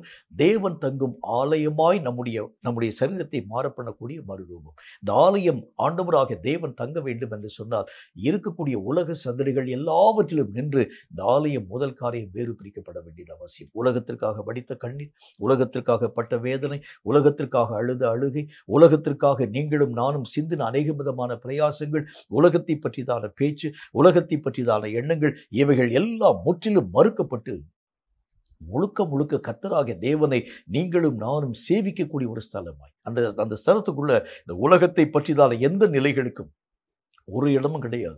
நண்பர்களை பற்றிதான எந்த நிலைக்கும் எந்த விதமான இடமும் கிடையாது. எனக்கு அதாவது அந்த அறிமுகமான இருக்கக்கூடிய ஒரு மனிதன் என்றாலும் கூட நான் அந்த ஆலயத்திலே போயிருக்கக்கூடிய நேரத்தில் சர்வ சந்தடியும் அற்றவனாக, என்னுடைய நண்பனை நான் கண்டும் காணாதவனைப் போல, இந்த உலகத்திலே காணப்படும் எந்த நிலைகளையும் பற்றி யோசியாதவனைப் போல என்னுடைய முழு மனமும் ஜெபத்திலும் துதியிலும் ஸ்தோத்திரத்திலும் கர்த்தரை பிரியப்படுத்தக்கூடிய விஷயத்திலும் எப்பொழுது அந்த காரியங்களின் ஊடாக கடந்து போக ஆரம்பிக்கிறதோ அப்பதான் கிறிஸ்து இயேசுனுடைய மகிமையின் சாயலை நான் என்னுடைய வாழ்க்கையிலே பெற்றிருக்கக்கூடிய மறுரூபப்படுத்தப்பட்ட ஒரு மனிதனாய் விளங்க ஆரம்பிக்கிறேன் என்று கர்த்தர் நமக்கு சொல்லுகின்றார். அப்ப இவ்வளவு நாள் வரைக்கும் நான் வாழ்ந்த வாழ்க்கையினுடைய நிலைகளை நான் என்ன சொல்ல முடியும் அப்படின்னு என்ன அர்த்தம்? கர்த்தர் சொல்லுகின்றார், இன்றைக்கு வரைக்கும் மறுரூபத்தினுடைய சாயல் தேவனாகிய கர்த்தர் வந்து தங்கி தாபரிக்கக்கூடிய ஆலயமாக்கப்பட்டிருக்கக்கூடிய அந்த நிலை உன்னுடைய வாழ்க்கையில என்னுடைய வாழ்க்கையில் இது வரைக்கும் வரல. அதனாலதான் இன்னைக்கு வரைக்கும் உலகத்தை பற்றியதான கவலை, வேதனை. இப்பதான் நான் வந்து ஜெபம் பண்ணி முடிச்சுட்டு வந்திருப்பேன், திரும்பவும் அதே விதமான பாரம், அதே விதமான கவலை. அதுக்கு காரணம் என்ன தெரியுமா? அந்த இடத்தை, அந்த ஆலயத்தை நான் அநேக விதமான உலக பொருளுக்கு நான் விற்று போட ஆரம்பிக்கிறேன். அந்த இடத்துல வைக்கக்கூடிய மக்களும் கொள்ளக்கூடிய மக்களும் அநேக விதமான பொருள் யாவற்றையும் அங்க இருக்கக்கூடிய அந்த காசுக்காரர்கள் யாவரும் வந்து உட்கார்ந்துருக்க காரணம் என்ன அப்படின்னா ஒரே ஒரு காரணம் தான். அந்த இடத்தை அந்த ஜனங்களுக்கு முன்பதாக அவர்கள் விற்று போட ஆரம்பிச்சாங்க. அவர்கள் வந்து எல்லா விதமான காரியத்தையும் தங்களுடைய கடைகள் யாவற்றையும் பரப்பி அவர்கள் கூவி தேவனாகிய கர்த்தருடைய குரலை கேட்க விடாமல் அவர்கள் சந்தடியை உருவாக்கி உங்களுக்கும் கர்த்தருக்கும் இடையிலே பெரிய பிளப்புகளை உருவாக்குறாங்க. நான் தான் அந்த மக்களுக்கு நான் மெய்யாக வாடகை கொடுத்தேன். நான் தான் அந்த மக்களுடைய கரங்களிலே இந்த பொருட்கள் யாவற்றையும் உடைமையாக்கும்படிக்காக அவர்களுடைய கரங்களிலே நான் கையளிக்க துவங்க ஆரம்பித்தேன். அதனால தான் இந்த சந்தடியும் சத்தமும் வேதனையும் என்னுடைய வாழ்க்கையிலே உருவாக்கப்படக்கூடியதாய் விளங்குகிறது. அப்போ முதல் காரியம் என்ன செய்ய வேண்டும்? இது ஆண்டவராகிய தேவன் செய்ததைப் போல என் ஆலயம் தேவன் தங்கும் ஆலயமாய் காணப்பட வேண்டும் என்றால் வசனத்தில் என்ன போட்டிருக்கு? அந்த வசனம் திரும்ப வாசிக்கிறேன். இயேசு தேவாலயத்தில் பிரவேசித்தவுடன் ஆலயத்தில் விற்கிறவர்களும் கொள்ளுகிறவர்களும் ஆகிய யாவரையும் வெளியே துரத்தி காசுக்காரனுடைய பலகைகளையும் புறா விற்கிறவர்களின் ஆசனங்களையும் கவிழ்த்து போட்டார். எல்லா காரியங்களையும் முதல் காரியம் துரத்துங்க. அவைகள் உங்களுடைய வாழ்க்கையிலே இருக்கக்கூடிய வரைக்கும் தேவனாகிய கர்த்தருடைய அந்த மகிமையான ஸ்தலமாக உங்களுடைய ஸ்தலமும் என்னுடைய ஸ்தலமும் மாற்றத்தின் ஊடாக கடந்து போகிறது இல்லை. அப்ப கர்த்தர் சொல்லக்கூடிய வார்த்தையின்படி ஆண்டவராகிய தேவனுடைய மகிமையின் அந்த ரூபமாகிய ஆலயம் எப்படிப்பட்ட ஆலயம்? அது கள்ளர் குகையான ஆலயமாக அல்ல, தேவனாகிய கர்த்தர் பேசும் ஒரு ஸ்தலமாக அவைகள் மெய்யாகவே உருவாக்கப்படக்கூடிய நிலைகளை கண்கூடாக உங்களாலும் என்னாலும் பார்க்க முடியும். இரண்டாவது ஒரு முக்கியமான ஒரு விஷயத்தை பாருங்க. ஆண்டவருடைய வேதம் சொல்லக்கூடிய மற்றும் ஒரு வார்த்தை ரொம்ப கொஞ்சம் முக்கியமான ஒரு காரியத்தை பற்றி நான் பேசுகிறேன். யாத்திராகம புத்தகத்துல 20வது அதிகாரம் 25வது வசனம் இந்த வார்த்தையை நமக்கு சொல்கிறது. யாத்திராகமம் 20வது அதிகாரம் 25வது வசனத்தை உங்களுக்கு நான் வாசிக்கிறேன், கேளுங்க. அது என்ன சொல்லுது பாருங்க. எனக்கு கல்லினால் பலிபீடத்தை உண்டாக்க வேண்டுமாகில் அதை வெட்டின கல்லுகளினால் கட்ட வேண்டாம், அதன் மேல் ஒளி இட்டவுடனே அதை அசுசிப்படுத்துவாய். தேவனாகிய கர்த்தர் தங்கக்கூடிய ஆலயமாய், தேவன் விரும்பக்கூடிய பலிகளை செலுத்தக்கூடிய பலிபீடமாய் எதையாகிலும் ஒரு காரியத்தை நீங்கள் உருவாக்குகிறது உண்டானால் அவைகளை நீங்கள் வெட்டின கல்லினால் உருவாக்கக்கூடாது. அவைகளின் மேல் உங்கள் ஒளி படக்கூடிய நேரத்தில் அவைகள் ஆண்டவராகிய தேவனுக்கு தீட்டாய் மாற்றப்பட ஆரம்பிக்கிறதை பார்க்க முடியும். அப்படின்னா என்ன அர்த்தம்? எந்த ஒரு விஷயம் நம்முடைய வாழ்க்கையிலே செயல்படுத்தப்பட வேண்டும் என்று சொன்னாலும் நீயாக உன்னை சீர்படுத்தும்படி முயற்சிக்காதே. ஆண்டவராகிய தேவன் தான் உன்னை சீராக்க வேண்டுமே தவிர நானாக என்னுடைய நிலைகள் யாவற்றையும் ஆண்டவராகிய தேவனுக்கு பிரியமுள்ளதாக மாற பண்ண வேண்டும் என்பதற்காக இதை விட போறேன் அதை விட போறேன் அந்த ஒரு காரியம் இல்லை. அதை நீங்களும் நானும் செய்கிறது தேவனுக்கு அருவருப்பான இன்னொரு வசனத்தை வாசிக்கிறேன். அப்பதான் இதனுடைய விளக்கத்தை உங்களாலும் என்னாலும் கற்றுக்கொள்ள முடியும். ஏசாயா தீர்க்கதரிசியின் புஸ்தகத்துல 66வது அதிகாரம் 17வது வசனம் இந்த வார்த்தை நமக்கு சொல்கிறது. ஏசாயா 66:17 நான் வாசிக்கிறேன். அது என்ன சொல்லுது பாருங்க. தங்களை தாங்களே பரிசுத்தப்படுத்தி கொள்ளுகிறவர்களும் தோப்புகளின் நடுவிலே தங்களை தாங்களே ஒருவர் பின் ஒருவராக சுத்திகரித்துக் கொள்ளுகிறவர்களும் பன்றி இறைச்சியையும் அருவருப்பானதையும் எலியையும் சாப்பிடுகிறவர்களும் ஏகமாய் சங்கரிக்கப்படுவார்கள் என்று கர்த்தர் சொல்லுகின்றார். தன்னைத்தான் சுத்திகரிக்கிறது தப்பா? ஆமா, தப்பு. ஏனென்றால் உன்னையும் என்னையும் சுத்திகரிக்கிறவர் கர்த்தர் தான். உன்னை நீயே சுத்திகரிக்கிறது உண்டானால் பின் ஏன் கர்த்தராகிய தேவனுடைய வல்லமையை நீங்களும் நானே நாடி தேட வேண்டும்? என்னை சுத்திகரிக்கக்கூடிய வல்லமை பெற்றவர் கர்த்தராகிய தேவன் ஒருவர் தான். என்னுடைய குறைவுகளை மாற்ற என்னால் ஆகாது. என்னுடைய குறைவுகளை மாற்றக்கூடிய வல்லமையை தேவனாகிய கர்த்தர் தந்தால் மட்டும்தான் இந்த ஒரு காரியத்தை செய்து முடிக்க முடியும். மற்றபடி என்னால் இந்த ஒரு காரியத்தை செய்ய முடியாது. அப்படின்னா என்ன அர்த்தம்? கர்த்தர் எதை நம்முடைய வாழ்க்கையை விரும்புகின்றார்? தேவனை என்னுடைய வாழ்க்கையிலே கிரியைகளை செய்ய அனுமதிக்க வேண்டும். என்னுடைய சுயத்திற்கு அங்கே வேலை ஒன்றுமே கிடையாது. எந்த ஒரு காரியமாய் காணப்பட ஆரம்பித்தாலும் என்னுடைய சுய ஓட்டம், என்னுடைய சுய விருப்பம், என்னுடைய சுய பலம், என்னுடைய சுய நீதி, என்னுடைய சுய யோசனை, என்னுடைய சுயத்திலே காணப்படக்கூடிய ஒவ்வொரு விதமான விஷயத்தையும் நான் என்னுடைய வாழ்க்கையிலே ஆசரிக்க துவங்க ஆரம்பித்தால் தேவன் அந்த ஆலயத்திலே வந்து தங்க மாட்டார். தேவனாகிய கர்த்தர் என்ன சொல்கின்றார்? வெட்டின கல்லினால ஏதாச்சும் ஒரு காரியத்தை செஞ்சாலே நான் அவைகளை அருவருக்க ஆரம்பித்து விடுகின்றேன். நீயாக சுயமாக ஏதாகிலும் ஒரு காரியத்தை செயல்படுத்த ஆரம்பித்தால் செய்ய வேண்டியதெல்லாம் நான் தான் செய்யணும். ஏதாகிலும் ஒரு காரியத்திலே மாற்றம் உருவாக்கப்பட வேண்டுமென்றால், ஒரு ஊழியத்தில் ஒரு மாற்றத்தை உருவாக்க வேண்டுமென்றால் அந்த ஊழியத்திலே வரக்கூடிய மாற்றத்தை கர்த்தர் தான் உருவாக்கணும். நீங்களாகவே அதற்குரிய மாற்றத்தை உருவாக்கக்கூடாது. என்னுடைய வாழ்க்கையிலே காணப்படக்கூடிய விஷயத்திலே ஏதாகிலும் ஒரு மாற்றம் உருவாக்கப்பட வேண்டும் என்றால் அந்த ஒரு மாற்றத்தை கர்த்தராகிய தேவன் தான் உருவாக்க வேண்டுமே தவிர உங்களையே நீங்கள் இந்த ஒரு காரியத்தின் ஊடாக நான் மாறப்பட வேண்டும் என்கின்ற ஒரு அடிப்படையிலே நீங்களும் நானும் சுயமாக சிந்திக்கவோ யோசிக்கவோ செயல்படவோ கூடாது. அப்ப வேதம் சொல்லக்கூடிய இரண்டாவது ஒரு வார்த்தையை பாருங்க. இயேசுனுடைய வாழ்க்கை இதற்கு நல்ல ஒரு உதாரணம். இயேசு கிறிஸ்து தன்னுடைய வாழ்க்கையிலே தானாகவே எதையும் சிந்தியாமல் ஆவியானவராகிய தேவன் நடத்தக்கூடிய வழிகளிலே கடந்து போனார். பிதாவாகிய தேவன் சொல்லக்கூடிய வார்த்தைகளை இயேசு பேசலாம். கொஞ்சம் யோசிச்சு பாருங்களேன். அவருக்கு நிறைய விஷயம் தெரியும். இயேசப்பாவுக்கு எல்லா விதமான காரியங்களும் யாருக்கு என்னென்ன விதமான வார்த்தைகளை பதிலுத்தாரமான அந்த வார்த்தைகள் யாவற்றையும் பேச வேண்டும் இயேசு கிறிஸ்து நன்றாகவே அறிந்திருக்கக்கூடிய ஒரு கர்த்தர். அவருக்கு தெரியும் யாருக்கு என்ன விதமான மாறுத்தரங்களை தர வேண்டும். இயேசுக்கு தெரியாதா? தெரியும், கட்டாயம் தெரியும். எல்லா விதமான மக்களுக்கும் என்னென்ன விதமான காரியங்களை சொல்லிக் கொடுக்க வேண்டும், எதை நோக்கி அவர்களை நான் நடத்த வேண்டும், அவர்களுடைய பாவ வழிகளை அவர்களை ஆண்டவராகிய தேவனுக்குள் திருப்ப வேண்டும் என்றால் என்ன செய்ய வேண்டும், எல்லா விஷயமும் இயேசுவுக்கு அத்துப்படியான ஒரு காரியம். என்றாலும் பிதாவாகிய தேவன் பேசக்கூடிய அந்த வார்த்தைகளை தவிர்த்து இயேசு கிறிஸ்து தானாய் ஒரு வார்த்தையும் பேசவே இல்லை. ஆண்டவராக இயேசு நினைச்சிருந்தா போன இடத்துல எல்லா விதமான இடங்களிலும் அற்புதங்களை செஞ்சிருக்கலாம். ஆனால் பிதாவாகிய தேவன் செய்ய சொன்ன அந்த அற்புதங்களை தவிர்த்து வேற ஒன்றையும் செய்யாதவராய் காணப்பட ஆரம்பித்தார். அப்படின்னா அர்த்தம், சுயமாய் விரும்பக்கூடிய அந்த விருப்பத்தின்படி இயேசு கிறிஸ்து போகல. அதுதான் உங்களுக்கும் எனக்கும் ஆண்டவராகிய தேவன் மெய்யாகவே வழிகாட்டக்கூடிய ஒரு தேவனாய் விளங்க ஆரம்பிக்கின்றார். நானா என்னுடைய யோசனையின்படி நான் காரியத்தை செய்யக்கூடாது. என்னையே நான் சுத்திகரித்துக் கொள்ளக்கூடிய பிரயாசத்தின் ஊடாக கடந்து போகக்கூடாது. என்னை சுத்திகரிக்கும் ஆவியானவருக்கு நான் என்னை ஒப்புக் கொடுக்கணும். என்னை சுத்திகரிக்கும் தேவனுடைய கரங்களில் நான் என்னை அர்ப்பணம் பண்ண வேண்டியது அவசியம். எந்த இடத்தில் எந்த ஒரு காரியத்தை நான் செயல்படுத்த வேண்டும். இதுக்கு நல்ல ஒரு எக்ஸாம்பிள் சொன்னா தான் ஈஸியாக அந்த ஒரு காரியத்தை உங்களாலும் என்னாலும் விளங்கிக் கொள்ள முடியும். 2 பேர் பேசிட்டு இருக்கிறாங்க.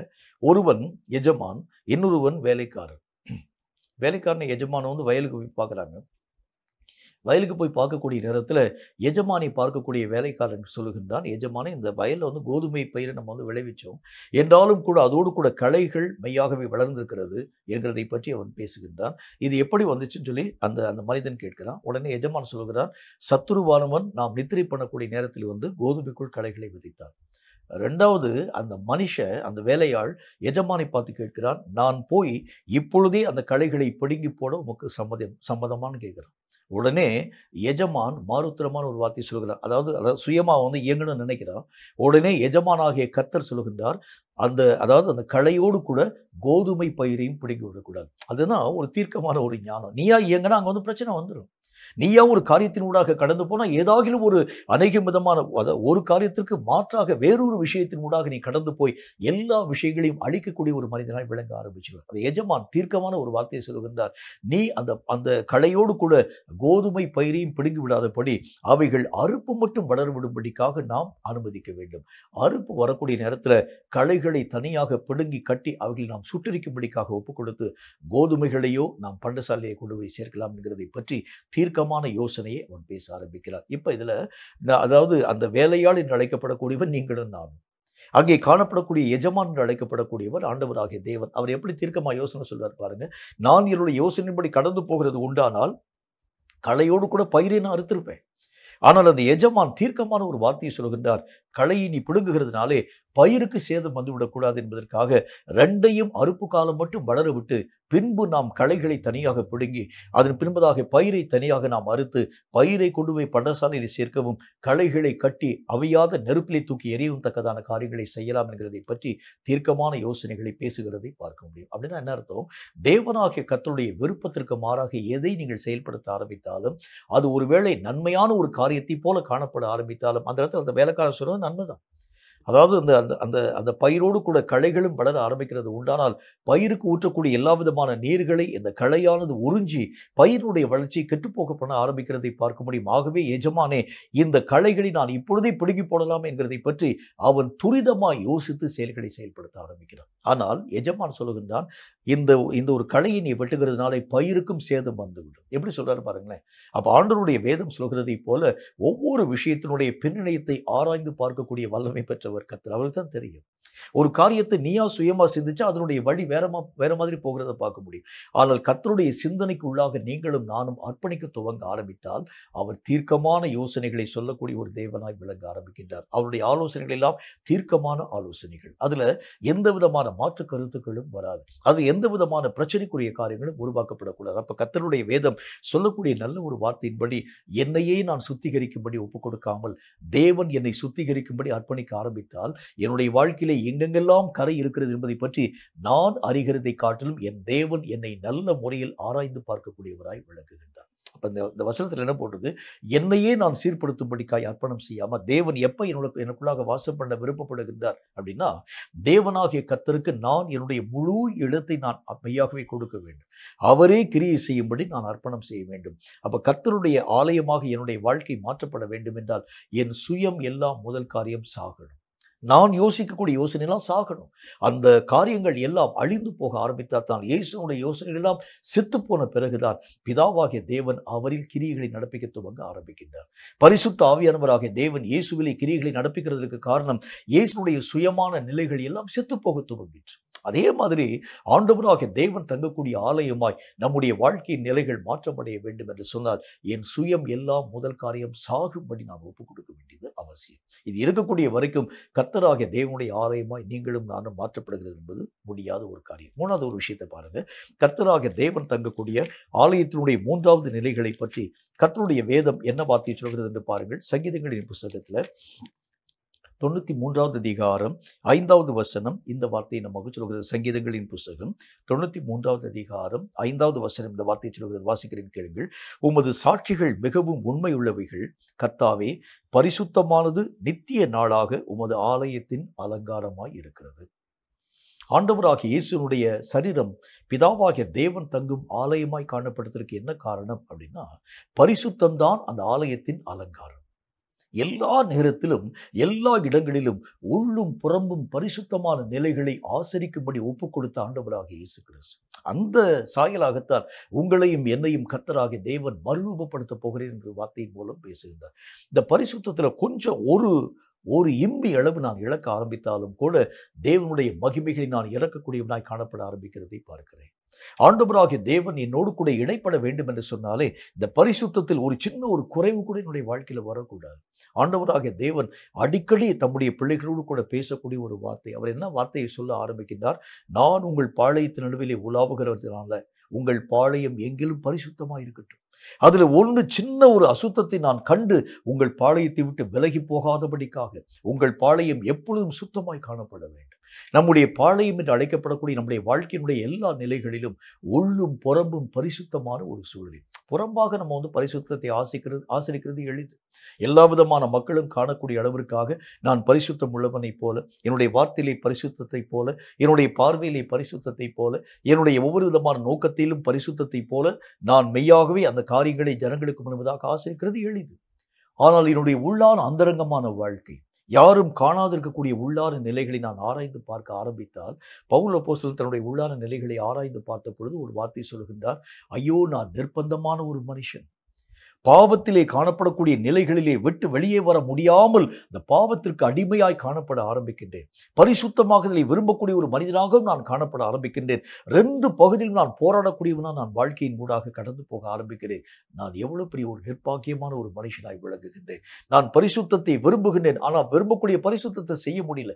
ஆனால் நான் ஆண்டவராகிய தேவனுடைய நாமத்தினாலே பாவத்தை நான் வெறுக்கக்கூடிய பாவத்தை நான் துணிந்து செய்யக்கூடிய ஒரு மனிதனாய் விளங்குகின்றேன். நான் நிர்பந்தமுள்ள ஒரு மனுஷனாக இருக்கிறேன் என்பதை பற்றி பவுல் பேசுகிறார். ஒரு மனுஷனுடைய உள்ளான வாழ்க்கையில பரிசுத்தத்துக்கு விரோதமாக நிறைய போராட்டங்கள், அவனுடைய சிந்தனையில போராட்டம், அவனுடைய நோக்கங்கள்ல போராட்டம், மனுஷனுடைய கண்கள் பாராதிருக்கக்கூடிய அநேகம் விதமான வழிகள்ல பரிசுத்தத்திற்கு எதிரான அநேகம் விதமான போராட்டங்கள். ஆனா வெளியே ஜனங்கள் அந்த போராட்டங்களை காண்பிக்கிறது கிடையாது. தான் பரிசுத்தம் உள்ளவனைப் போல எல்லா ஜனங்களுக்கு முன்பதாக அவர்கள் தங்களை வெளிப்படுத்தக்கூடிய அந்த சூழ்நிலைகளை உங்களாலும் என்னாலும் பார்க்க முடியும். உள்ளத்தின் ஆழத்தில் உறைந்து கிடக்கக்கூடிய அநேகம் விதமான பாவத்தினுடைய நிலைகள். யூதாஸ் காரியத்தினுடைய வாழ்க்கையில இயேசுவோடு கூட வாழ்க்கை வாழ்ந்த ஒரு மனுஷனாய் காணப்பட்டவன் யூதாஸ் காரியத்து. ஆனால் உள்ளத்திலே ஒளிந்து கிடக்கக்கூடிய ஒரே ஒரு பாவத்தினுடைய நிலை, தேவன் அருவருக்கும் ஒரே ஒரு சுபாவம். என்ன சுபாவம் காணப்பட்டது? பணத்தின் மேல் அதீதியான பாசம் வைக்கக்கூடியவனாய் விளங்க ஆரம்பித்தார். அதுதான் ஒரு பெரிய ஒரு குற்றம். வெளியே நல்ல ஒரு ஊழியம் பார்த்தவன், வசனத்தை அப்படித்தான் போட்டுக்கு, 2 பேராக அவர்கள் கடந்து போய் பிசாசுகளை துரத்தவும் கர்த்தருடைய நாமத்தினாலே அற்புதங்களை செய்யவும் தக்கதான பெரிய ஊழியத்தை செஞ்சாங்க. என்றாலும் கூட உள்ளத்தின் ஆழத்திலே உறைந்து கிடந்த இந்த பணத்தின் மேல் அலாதியான பாசமும் பற்றும் தான் அவனை இடரப்படக்கூடிய மகா பெரிய பாவத்தினுடைய மனிதனாய் உருவாக்கக்கூடிய அந்த ஒரு சூழ்நிலைகளை தரக்கூடியதாய் விளங்க துவங்க ஆரம்பிக்கிறதை பார்க்க முடியும். அப்ப கர்த்தர் சொல்லுகின்றார், நம்முடைய வாழ்க்கையில தேவன் வந்து தங்கி தாபரிக்க வேண்டும் என்றால் என்னுடைய ஆலயத்தின் அலங்காரம் முழுவதும் பரிசுத்தமாய் உள்ளும் புறம்பும். அதுதான் முக்கியம். என்னுடைய புறம்பான வாழ்க்கையில மட்டுமல்ல, மற்றவர்கள் பார்க்கக்கூடிய நிலையில மட்டும் நான் பரிசுத்தமாய் ஆசரிக்கக்கூடிய ஒரு வாழ்க்கை அல்ல, உள்ளும் புறம்பும் பரிசுத்தம் நிறைந்த ஒரு வாழ்க்கை. மனிதர்கள் பாராதிருக்கக்கூடிய நேரத்திலும் கூட நான் என்னுடைய அந்தரங்கமான வாழ்க்கையிலும் பரிசுத்தம் நிறைந்தவனாய், யாருடைய கண்களும் காணாதிருக்கக்கூடிய நேரத்திலும் கூட நான் உள்ளார்ந்த வாழ்க்கையிலே தேவனுக்கு பிரியமுள்ளவனாய் இயேசு வாழ்ந்த அந்த வாழ்க்கையினுடைய நிலைகளை பாருங்கள். அவர் தனித்து காணப்பட ஆரம்பித்தாலும், எல்லா ஜனங்களோடும் கூட அவர் தங்கி தாபரிக்கக்கூடியவராய் விளங்க ஆரம்பித்தாலும், அவருடைய மனதை எவ்வளவேனும் களங்கமற்ற ஒரு வாழ்க்கை வாழ்ந்த இயேசு கிறிஸ்து அவருடைய வாழ்க்கையில பாவத்திற்கு இடமே இல்லாத ஒருவராய் விளங்க ஆரம்பித்திருந்தார். காரணம், அந்த ஆலயம் முழுவதும் பரிசுத்தத்தினால் அலங்கரிக்கப்பட்டதாய் விளங்க ஆரம்பித்தது. அப்ப தேவன் உங்களுக்குள்ளும் எனக்குள்ளும் வந்து நிரந்தரமாய் தங்க வேண்டும் என்று சொன்னால் உள்ளும் புறம்பும் பரிசுத்தமாக்கப்படக்கூடிய நிலை நம்முடைய வாழ்க்கையிலே வர வேண்டியது அவசியம். நாலாவது ஒரு முக்கியமான ஒரு காரியத்தை பாருங்க. தேவனாகிய கர்த்தர் நமக்குள் மெய்யாகவே தங்கி தாபரிக்க வேண்டும். நம்முடைய ஆலயத்தை ஆண்டவராகிய தேவன் ஏற்றுக்கொள்ள வேண்டும். அந்த ஆலயத்திலே அவர் வந்து தங்க வேண்டும் என்று சொன்னால் இந்த ஆலயத்தினுடைய மகிமை எப்படியாய் காணப்பட வேண்டும் என்று பாருங்கள். சங்கீதங்களின் புஸ்தகத்தில் 11வது அதிகாரம் 4வது வசனம் இந்த வார்த்தையை நமக்கு சொல்கிறது. சங்கீதம் 11:4 இந்த ஒரு வார்த்தையை சொல்கிறது. வாசிக்கிறேன் கேளுங்க. கர்த்தர் தம்முடைய பரிசுத்த ஆலயத்தில் இருக்கிறார். கர்த்தருடைய சிங்காசனம் பரலோகத்தில் இருக்கிறது. அவருடைய கண்கள் மனு புத்திரரை பார்க்கிறது. அவருடைய இமைகள் அவர்களை சோதித்து அறிகிறது. ஆலயம் அப்படின்னு சொல்லிட்டீங்கனாலே அந்த இடத்துல கர்த்தராகிய தேவன் வந்து தங்கியிருப்பார். ஆலயம் அப்படின்னு சொன்னாலே அது கர்த்தராகிய தேவனுக்கு உரியது. அந்த ஆலயத்தில் ஆண்டவராகிய தேவன் வந்து நிரந்தரமாய் தங்கியிருக்க வேண்டும் என்று சொன்னால் எப்படிப்பட்ட ஒரு வாழ்க்கையை நீங்களும் நானும் வாழ வேண்டும்? வசனத்தில் நல்ல ஒரு வார்த்தை இவ்விதமாய் சொல்லப்பட ஆரம்பிக்கிறதை பார்க்க முடியும். யோவான் எழுதின சுவிசேஷத்தில் அது 8வது அதிகாரம் 29வது வசனம் இந்த வார்த்தையை நமக்கு சொல்கிறது. யோவான் எழுதின சுவிசேஷம் 8வது அதிகாரம் 29வது வசனம் இந்த வார்த்தையை சொல்கிறது. வாசிக்கிறேன் கேளுங்க. என்னை அனுப்பினவர் என்னுடனே கூட இருக்கிறார். பிதாவுக்கு பிரியமானவைகளை நான் எப்பொழுதும் செய்கிறபடினால் அவர் என்னை தனியே இருக்க விடவே இல்லை. ஆலயத்திலே கர்த்தர் நிரந்தரமாய் தங்கி இருக்க வேண்டும் என்றால் என் பிதாவாகிய தேவனுக்கு பிரியமானவைகளை நான் செய்தேன் என்று இயேசு சொன்னது மாதிரி நானும் என்னுடைய வாழ்க்கையிலே என் இயேசுவுக்கு பிரியமான காரியங்களை செய்யக்கூடிய ஒரு மனிதனாய் விளங்க வேண்டும். அப்பதான் அவர் இந்த ஆலயத்தை விட்டு ஒரு நாள் விலகி போக மாட்டார். தேவனுக்கு பிரியமற்ற ஏதாகிலும் ஒரு காரியம் என்னுடைய ஆலயத்திற்குள்ளாக வருகிறது உண்டானால் தேவ பிரசன்னம் அந்த இடத்தை தாண்டி கடந்து போகிறதை பார்க்க முடியும். இயேசு கிறிஸ்து வாழ்ந்த அந்த காலத்துல பிதாவாகிய தேவனை தன்னோடு கூட இயேசு கிறிஸ்து எப்படி இருத்து வைத்துக் கொள்ள ஆரம்பித்தார் தெரியுமா? வேதம் சொல்லக்கூடிய நல்ல ஒரு வார்த்தையின் அடிப்படையில் பிதாவாகிய தேவனுக்கு பிரியமானவைகளை மட்டும் இயேசு தன்னுடைய வாழ்க்கையிலே செயல்படுத்தும் ஒரு தேவனாய் விளங்க ஆரம்பித்தார். சுற்றிலும் பல ஜனங்கள் இருந்தாங்க. சில பேர் ஆண்டவராகிய தேவனை புகழக்கூடியவர்களைப் போல, சில பேர் பணத்திலே ஆண்டவராகிய தேவனுக்கு ஊழியம் செய்கிறவர்களைப் போல, சில பேர் தங்களுடைய உடல் உழைப்புகள் யாவற்றையும் தரக்கூடிய ஊழியக்காரர்களைப் போல, சில பேர் இயேசுவை எந்த இடத்திலும் விடாதவர்களாக இயேசுவை இடைவிடாமல் பின்பற்றக்கூடிய ஒரு மக்களைப் போல இவர்களை பார்க்கக்கூடிய இயேசு கிறிஸ்து யாரின் மேலும் தன்னுடைய மனதை பறிகொடுக்கவே இல்லை. இவன் எல்லா நேரத்திலும் என் கூடவே வர்றான், எந்த இடத்தில் நான் ஊழியத்துக்கு கடந்து போனாலும் என்னோடு கூட வருகிறான் என்பதற்காக அவனுக்கு இயேசு கிறிஸ்து தன்னுடைய மனதில் இடத்தை கொடுக்கல. அவன் அநேக விதமான பொருளை என்னுடைய கரங்களிலே தருகின்றான். இந்த ஊழியத்திற்கு தேவையான நிறைய பொருளை தருறான். ஆகவே இவன் எனக்கு மிகவும் பிரியமான ஒரு மனுஷன். அவனுடைய காரியத்திற்கும் ஆண்டவராகிய தேவன் இடம் கொடுக்கல. ஆண்டவராகிய இயேசுவுக்காக, இயேசுனுடைய நாமத்தினாலே அவருடைய சிலுவையை சுமக்கும்படிக்காக இயேசுவை பின்பற்றக்கூடிய நிறைய சீஷர்கள் வந்தாங்க. அவர்களுக்கும் கர்த்தராகிய தேவன் தன்னுடைய மனதில் இடத்தை கொடுக்கல. அவர் இடம் கொடுத்த ஒரே ஒரு நபர் பிதாவாகிய தேவனுக்கு மட்டும். வேற எந்த காரியத்திலும் ஆண்டவராகிய தேவனுடைய மனம் யாருக்கும் தன்னுடைய இருதயத்தை திறந்து கொடுக்கவே இல்லை. ஆனால் இன்னைக்கு நிறைய பேருடைய வாழ்க்கையை நம்ம எடுத்து பார்த்தோம்னா, யார் யாரெல்லாம் நமக்கு சப்போர்ட்டிவாக இருக்கிறாங்களோ அவர்களை நான் அதிகமாக நேசிக்க துவங்குகிறேன். யார் யாரெல்லாம் எனக்கு விரோதியாய் காணப்படுகிறார்களோ அவர்களை நான் கடினமாய் வெறுக்க துவங்க ஆரம்பிக்கிறேன். இந்த மாதிரிப்பட்ட சூழ்நிலைகளில் கர்த்தராகிய தேவன் வந்து தங்கி இருக்க மாட்டார். கர்த்தர் தங்க வேண்டும் என்றால் நீங்களும் நானும் மனுஷனுக்கல்ல தேவனுக்கே பிரியமுண்டாக நடக்க வேண்டியது அவசியம். தேவன் எதை ஆண்டவராகிய தேவன் என்னுடைய வாழ்க்கையை பிரியமாய் பார்க்கின்றார். நான் எதை செஞ்சா கர்த்தராகிய தேவன் பிரியப்படுகின்றார். எந்த ஒரு விஷயம் ஆண்டவராகிய தேவனுடைய மனதை சந்தோஷப்படுத்தக்கூடியதாய் விளங்க ஆரம்பிக்கிறது. இரவெல்லாம் ஆண்டவருடைய சமூகத்திலே காத்திருந்த இயேசு கிறிஸ்து தன்னுடைய வாழ்க்கையில ஓய்வு ஒளிச்சலை ஒரு நேரத்திலும் விரும்பாதவராய் தன் பிதாவாகிய தேவனுடைய மனதிற்கு நான் என்ன காரியத்தை செய்தால் அதை ஆண்டவராகிய தேவன் கண்டு பரவசம் கொள்ளுவார், சந்தோஷப்படுவார். காலையெல்லாம் போய் பிதாவாகிய தேவனுக்கென்று நடந்து நடந்து ஊழியங்களை செய்த இயேசு கிறிஸ்து அந்த காலமெல்லாம் வந்து நல்ல ஒரு, அதாவது ரோடு வசதி இல்லாத ஒரு காலம். மலைப்பாங்கான பகுதியில், மலை குன்றுகளின் மேலே, வனாந்தரமான பகுதிகளில், அநேக விதமான காட்டு பகுதியில் நடந்து ஊழியங்களை செய்த இயேசு இரவெல்லாம் நல்ல ஒரு உறக்கத்தின் ஊடாக கடந்து போயிருக்கணும். என்றாலும் கூட தான் செய்து வந்த ஒவ்வொரு ஊழியத்தை பற்றி தான் அறிக்கையை பிதாவாகிய தேவனுக்கு முன்பதாக சொல்லாமல் இயேசு கிறிஸ்து ஒரு நாள் நித்திரையின் ஊடாக போக மாட்டார். ஆண்டவராகிய பிதாவுக்கு முன்பதாக இரவெல்லாம் போய் நின்று தான் செய்த ஒவ்வொரு விதமான ஊழியத்தை இதை பிதாவினுடைய கண்கள் பார்த்து அவர் சொல்லுகின்றார், இவர் என்னுடைய நேசகுமாரன்னு சொல்றார். அப்படின்னா பிதாவாகிய தேவனுக்கு பிரியமானது என்ன என்கிறதை பற்றி எல்லா நேரத்திலும் யோசிக்கக்கூடியவராய் காணப்பட்ட இயேசு கிறிஸ்து. இந்த இடத்துல வசனத்தில் என்ன போட்டு பாருங்க, எப்பொழுதும் தேவனாகிய கர்த்தரை தன்னிலே தங்கி இருக்கக்கூடிய அளவிற்கான காரியங்களை உருவாக்க வேண்டும் என்றால் பிதாவுக்கு பிரியமானவைகளை தவிர வேறு ஒன்றையும் செய்யக்கூடாது என்கிறதை பற்றியதான விஷயத்துல இயேசு கிறிஸ்து கண்ணும் கருத்துமாய் காணப்படக்கூடியவராய் விளங்க ஆரம்பித்தார். இயேசுக்கு பக்கத்தில் இருக்கக்கூடிய சீஷர்களை நிறைய பேர் வந்து ஒருவரோடு கூட ஒருவர் சண்டை போட ஆரம்பித்தாங்க. என்ன சண்டை போட ஆரம்பித்தாங்க? இயேசுனுடைய வலது பக்கத்தில் யார் உட்கார்ந்துருப்பா, இடது பக்கத்தில் யார் உட்கார்ந்துருப்பா. ஆண்டவராகிய தேவன் அவர்கள் போடக்கூடிய அந்த போட்டியை நிமித்தமாக சந்தோஷப்படலை. யார் என்னுடைய வலது பக்கத்தில் உட்கார்ந்துருப்பா, எப்படி ஒரு ஆவிக்குரிய சிந்தனையோடு கூட அவங்க பேசுகிறாங்க பாருங்க என்று சொல்லி ஆண்டவராகிய தேவன் அவர்களுடைய காரியங்களை பற்றி பரவசம் கொள்ளவில்லை. பிதாவாகிய தேவனை எந்த இடத்தில் நான் சந்தோஷப்படுத்த வேண்டும், எப்படிலாம் நான் பூரிக்க செய்ய வேண்டியது அவசியம்.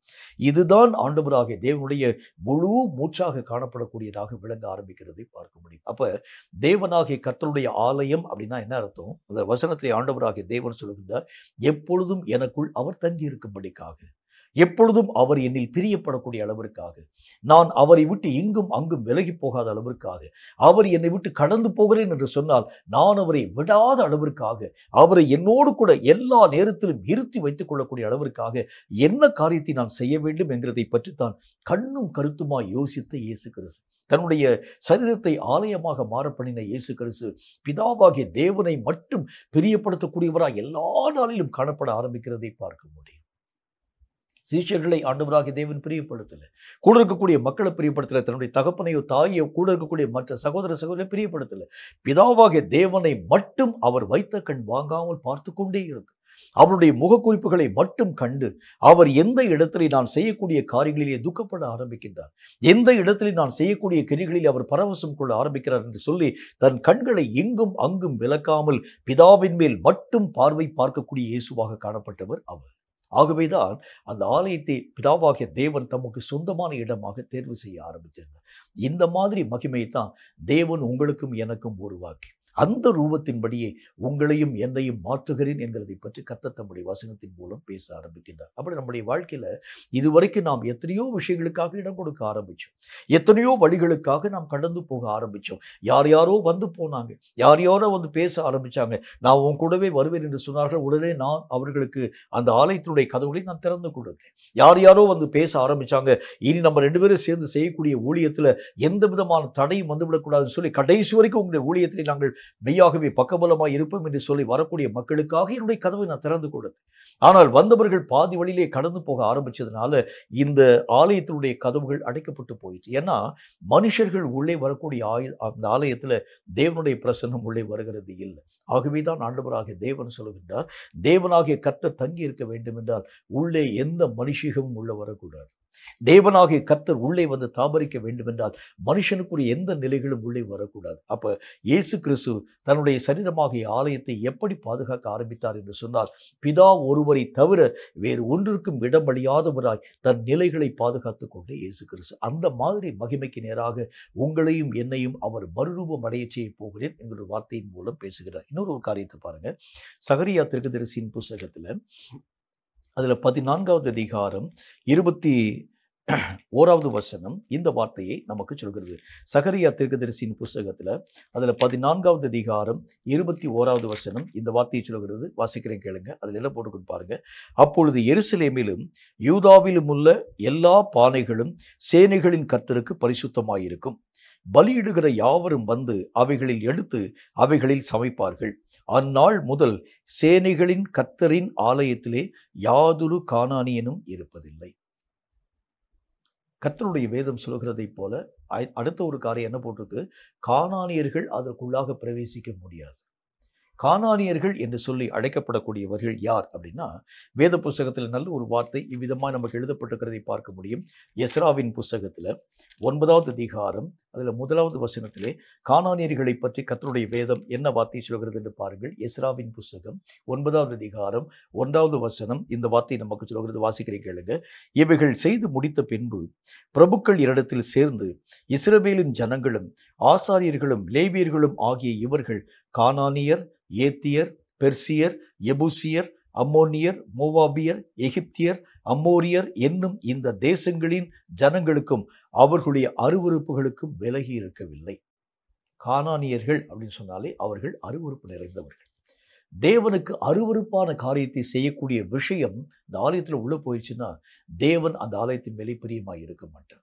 கர்த்தர் எதையெல்லாம் அருவருக்க ஆரம்பிக்கிறாரோ அவைகள் ஏதாவது ஒரு சின்ன ஒரு துளி ஒட்டி இருக்க ஆரம்பித்தால் கூட, தேவன் விரும்பாது இருக்கக்கூடிய ஏதாவது ஒரு சின்ன ஒரு புள்ளி, ஒரு ஸ்பாட் உள்ளே காணப்பட ஆரம்பித்தால் கூட தேவன் அந்த ஆலயத்திற்குள்ளாக வர மாட்டார்.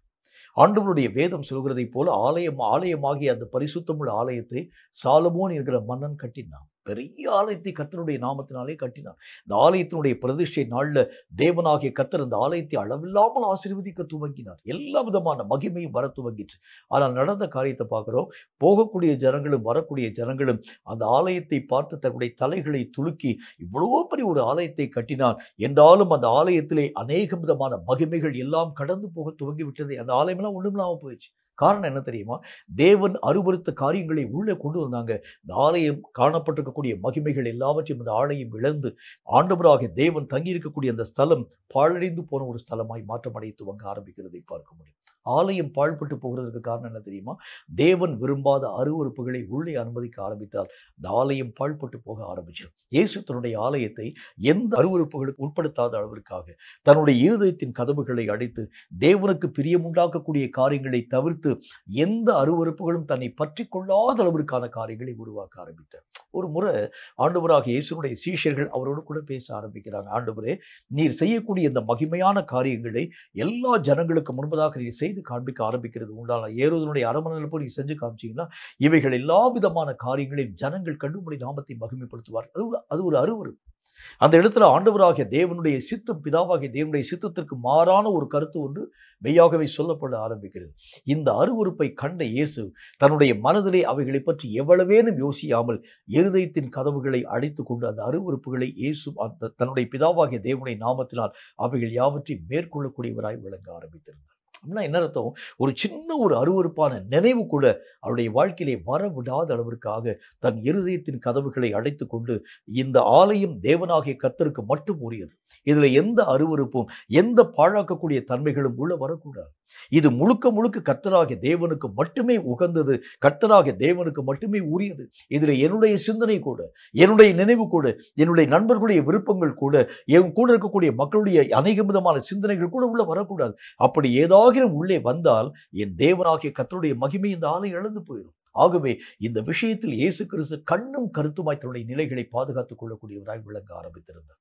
இப்போ நம்முடைய வாழ்க்கையிலே ஆண்டவராகிய தேவன் தரக்கூடிய இந்த மறுரூபத்தினுடைய சாயல் வரும்போது என்ன செய்வோம் பாருங்க, எந்த விதமான ஒரு சின்ன ஒரு அருவருப்பும் என்னுடைய வாழ்க்கையிலே வரவிடாத அளவிற்கு கண்ணும் கருத்துமாய் நான் அவைகளை பாதுகாக்கக்கூடியவனாய் விளங்க ஆரம்பிக்கிறேன். இப்போ வரைக்கும் என்னுடைய வாழ்க்கையில வரக்கூடிய அநேக விதமான காரியங்கள் உள்ள வந்த பிறகு நான் அந்த பாவத்திற்காக அழுது அறிக்கை பண்ணி நான் ஜெபம் பண்றேன். ஆனால் கர்த்தர் சொல்லுகின்றார், உள்ளேயே வரவிடாத அளவிற்கு நான் அவைகளுக்கு முன்பதாக காவல் நின்று கண்ணும் கருத்துமாய் இந்த ஆலயத்தை பாதுகாக்க ஆரம்பிக்கிறேன். வந்த பிறகு வந்து உட்கார்ந்து நம்ம அழுறதில்லை, வருகிறதுக்கு முன்பதாக வரவிடாமல் தடுக்கக்கூடிய ஒரு மேன்மையான ஒரு அனுபவம். இதுதான் தேவன் உங்கள் வாழ்க்கையிலும் என் வாழ்க்கையிலும் எதிர்பார்க்க ஆரம்பிக்கின்றார். அருவருப்புகள் என்பதை பற்றி கர்த்தருடைய வேதம் என்னென்ன விதமான வார்த்தையை நமக்கு சொல்கிறது என்று பாருங்கள். நீதிமொழிகளின் புஸ்தகத்தில் 16வது அதிகாரம் அதில் 5வது வசனம் இந்த வார்த்தையை நமக்கு சொல்கிறது. நீதிமொழிகளின் புஸ்தகம் 16வது அதிகாரம் 5வது வசனம் இந்த வார்த்தையை சொல்கிறது. வாசிக்கிறேன் கேளுங்க. மனம் மேட்டிமை உள்ளவன் எவனும் கர்த்தருக்கு அருவருப்பானவன், கையோடே கை கோர்த்தாலும் அவன் தண்டனைக்கு தப்பான். முதல் அருவருப்பு, கானானியருடைய முக்கியமான அருவருப்பு என்ன அப்படின்னா, தங்களை அவர்கள் மெச்சிக்கொள்ளக்கூடிய மன மேட்டிமை நிறைந்தவர்கள், தங்களை எதிர்க்க யாராலும் முடியாது என்று சொல்லி தங்கள் பலத்தை சார்ந்திருக்கக்கூடிய இந்த கானான் தேசத்து மக்கள், இவர்கள் இஸ்ரவேல் மக்களை கண்ட மாத்திரத்தில் ரொம்ப அற்பமாக நினைவிலே கொள்ளக்கூடியவர்களாய் விளங்க ஆரம்பிச்சாங்க. இந்த இஸ்ரவேலர்கள் இவர்களால் நம்முடைய இவ்வளவு பெரிய ஒரு பறந்து விரிந்த தேசத்தை இவர்கள் சிறைப்பிடிக்க முடியும், நாங்கள் எங்களுடைய கரங்களிலே அநேக விதமான இருப்பு ரதங்களை வைத்திருக்கிறோம், எங்கள் கரங்களிலே அநேக விதமான பலம் நிறைந்த ஒரு மக்களாய் காணப்பட ஆரம்பிக்கிறோம். இந்த கானானியருடைய முக்கியமான சுபாவம் என்ன தெரியுமா? அவர்கள் மனமேட்டிமையிலே நிறைந்த ஒரு மக்களாய் காணப்படக்கூடியவர்கள். கர்த்தருடைய வேதம் என்ன சொல்லுது பாருங்க, கானானியன் உள்ள இருந்தாலே தேவன் அந்த ஆலயத்துக்குள்ள உள்ள ஒரு மாட்டார். அப்படின்னா என்ன அர்த்தம்? என்னை பற்றி நான் மேன்மையாக நினைவிலே கொள்ள ஆரம்பித்தாலே தேவ பிரசனத்தை நான் இழந்து போக ஆரம்பிக்கிறதை பார்க்க முடியும். இயேசுவுக்கு முன்பதாக ஒரு வாலிபன் வந்து சொல்லுகின்றான், நல்ல போதகரே, நித்திய ஜீவனை பெற்றுக்கொள்ள நான் என்ன செய்ய வேண்டும் என்று கேட்கின்றான். உடனே இயேசு அவனை பார்த்து ஒரு வார்த்தை சொல்லுகின்றார். அந்த பேசின எல்லா வார்த்தையும் கர்த்தராகிய தேவன் ஏற்றுக்கொள்ளல. அவன் பேசியிருந்த வார்த்தைக்கு ஒரு மறு உத்தரவு ஒன்றை சொல்லுகின்றார். நீ என்னை நல்லவன் என்று சொல்லுவானேன், பிதா ஒருவர் தவிர நல்லவன் இந்த உலகத்தில் ஒன்றுமே இல்லை. அப்படின்னு என்ன அர்த்தம்? தன்னை அவர் தாழ்த்தும் ஒரு தேவனாய் விளங்குகிறதை பார்க்க முடியும். மனமேட்டிமை நம்முடைய வாழ்க்கையிலே பல நிலைகளிலே பல வழிகளிலே வருகிறதை பார்க்க முடியும். நாம் பண்ணக்கூடிய பிரசங்கம் அநேக மக்களுக்கு பிரயோஜனமாக இருக்கிறது உண்டானால் என்னை அறியாத ஒரு மேட்டிமை, என்னை நான் மெச்சிக்கொள்ள ஆரம்பிக்கிறேன். நாம் போய் நிற்காம இருந்தா இந்த மாதிரி ஒரு பிரசங்கம் வந்திருக்க முடியுமா? நாம் போய் நிற்காம இருந்தால் இந்த மாதிரி ஒரு ஊழியம் உருவாக்கப்பட முடியுமா?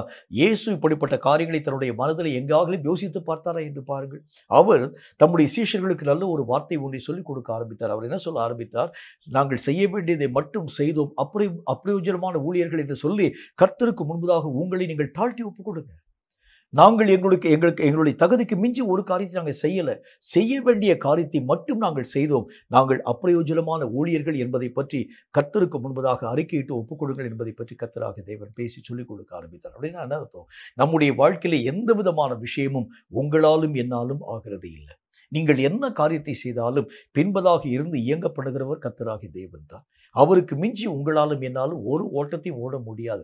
அவருக்கு மிஞ்சி ஒரு காரியத்தையும் உங்களாலும் என்னாலும் சிந்திக்க கூட முடியாது, யோசிக்க கூட முடியாது. ஏதாகிலும் ஒரு காரியத்தை நீங்கள் செயல்படுத்த வேண்டும் என்று சொன்னாலே பிதாவாகிய தேவனுடைய இயக்கம் இல்லாமல் எந்த விஷயத்தையும் உங்களாலும் என்னாலும் யோசிக்கவோ சிந்திக்கவோ நிற்கவோ நிலைக்கவோ நம்மால் ஆகிறது இல்லை. அப்போ நம்முடைய வாழ்க்கையிலே வர வேண்டிய மனமேட்டிமைக்கு என்ன காரணம்? நான் பண்ணக்கூடிய பிரசங்கத்தில் மாற்றம் வருமா? நான் போய் ஒரு மனுஷனுக்காக ஜெபிச்ச அற்புதம் நடக்கும்? இல்லை.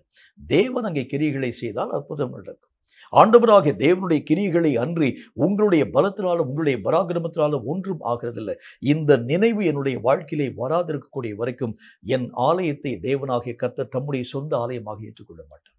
நான் கர்த்தராகிய தேவனுக்கு உரியவன், கர்த்தரே என்னில் இயங்குகிறார் என்று சொல்லி எப்பொழுது நான் என்னை தரை மட்டும் தாழ்த்துகிறேனோ அப்பதான் கர்த்தராகிய தேவன் என்னிலே தம்முடைய மகிமையை வெளிப்படுத்த துவங்க ஆரம்பிக்கிறதை பார்க்க முடியும். தன்னை தாழ்த்துகிறவன் எவனும் உயர்த்தப்படுகிறான். அப்படிதான் கர்த்தருடைய வசனத்தை பார்க்கிறோம். நம்முடைய வாழ்க்கையிலே முக்கியமான ஒரு பங்கு எதுவாக இருக்க வேண்டும்?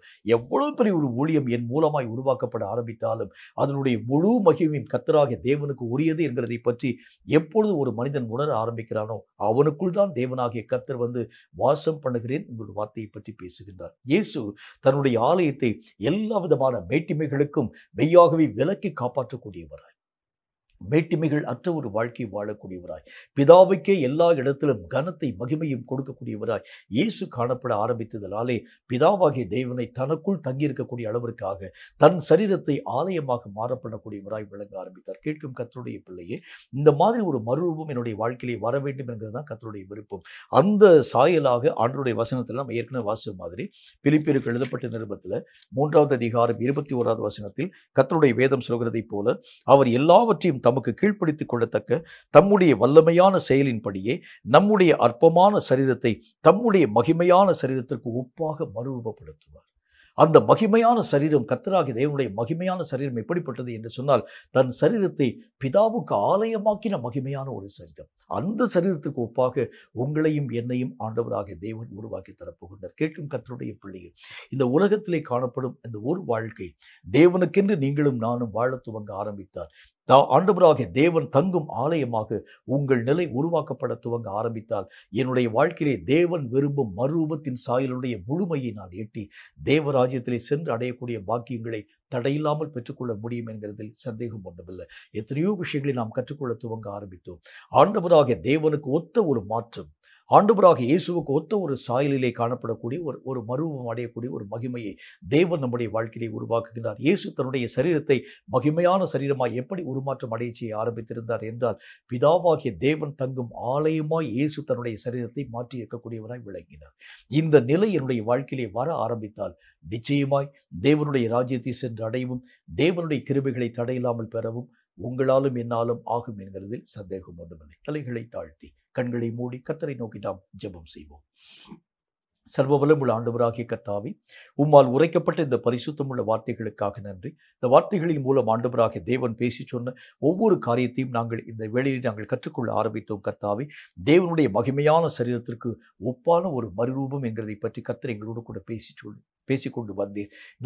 நாங்களாக இனி காணப்படாமல் இயேசுவாக நாங்கள் மாற்றமடையக்கூடிய இந்த மறுரூபத்தின் நெறிகளை நாங்கள் பெற்றுக்கொள்ள வேண்டும் என்று நாங்கள் பார்த்தோமே. இந்த உலகத்திலே வாழ்ந்த இயேசுனுடைய வாழ்க்கையிலே தன் சரீரத்தை பிதா தங்கும் ஆலயமாக மாற பண்ணின இயேசுவை போல நாங்களும் கர்த்தாவை எங்கள் சரீரமாகிய இந்த ஆலயத்தை இயேசு தங்கும் ஆலயமாக உருமாற்றம் கர்த்தாவை அடைய செய்யக்கூடிய அளவிற்கான அந்த மறுரூபத்தின் சாயலை நாங்கள் பெற்றுக்கொள்ள கிருபை தர வேண்டும் என்று நாங்கள் வேண்டிக் கொள்கிறோம்.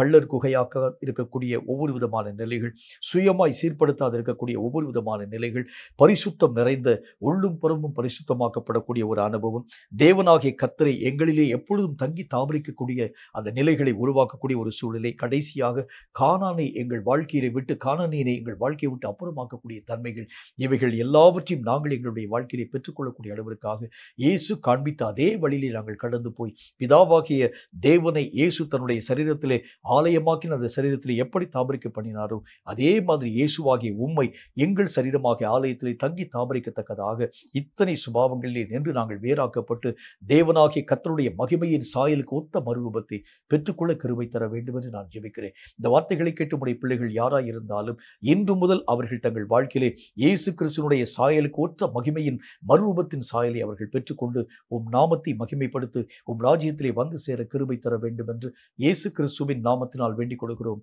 எங்கள் பரிசுத்தமுள்ள நல்ல பிதாவே. ஆமென், ஆமென். இந்த வார்த்தைகளை கேட்டு உங்கள் ஒவ்வொருவரையும் கர்த்தர் அளவில்லாமல் ஆசீர்வதிப்பாராக. இயேசு கிறிஸ்துவாகிய தேவன் தாமே தம்முடைய சாயலுக்கு ஒத்த மகிமையின் சாயலாக உங்களையும் என்னையும் தடையில்லாமல் மறுரூபப்படுத்தும்படி அவர் கரங்களிலே உங்களை ஒப்புக் கொடுக்க ஆரம்பிக்கிறது உண்டானால், உங்களில் வாழ்க்கையிலே உங்களை பார்க்கிறவர்கள் உங்களிலே இயேசுவை பார்க்கவும், இயேசுவை பிரதிபலிக்கும் ஒரு மக்களாய் விளங்கவும், தேவராஜ்யத்திலே தடையில்லாமல் பிரவேசிக்கும் தக்கதான தகுதியை, கிருபையை நீங்களும் நானும் பெற்றுக்கொள்ளவும் உங்களாலும் என்னாலும் ஆகும் என்கிறதில் சந்தேகம் ஒன்றுமில்லை. கர்த்தர் சீக்கிரம் வருகிறார். மாறுகிறார்.